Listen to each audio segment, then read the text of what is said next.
Hi guys, I'm Z. Hello, I'm Lay. And today we are going to talk about Leadership.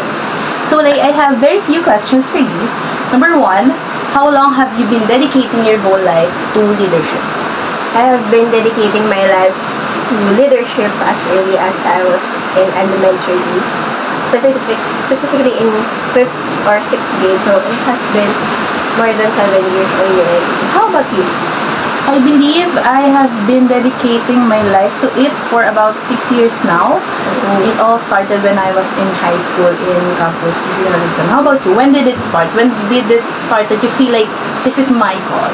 Oh, it started when I was in 6th grade. I was really dedicated to be the president of our student organization in elementary. And then eventually I won. And then that's when the spark started. Like, I was really... This is for you. Yes.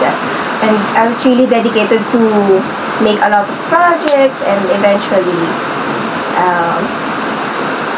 it stayed in me until now. How about you?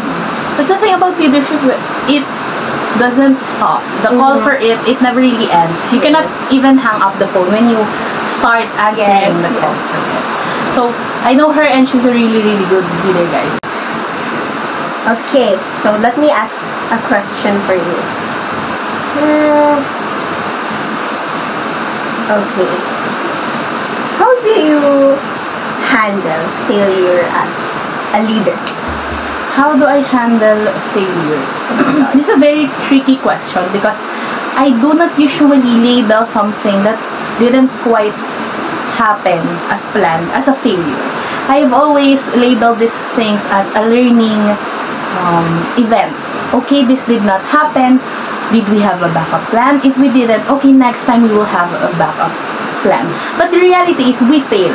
So when failure happens, I always take a step back, breathe, and find a way to work on the failure. Yes. Because there are things that we can no longer fix, but there are things that can happen in the healing, in the mending of these things. Yes.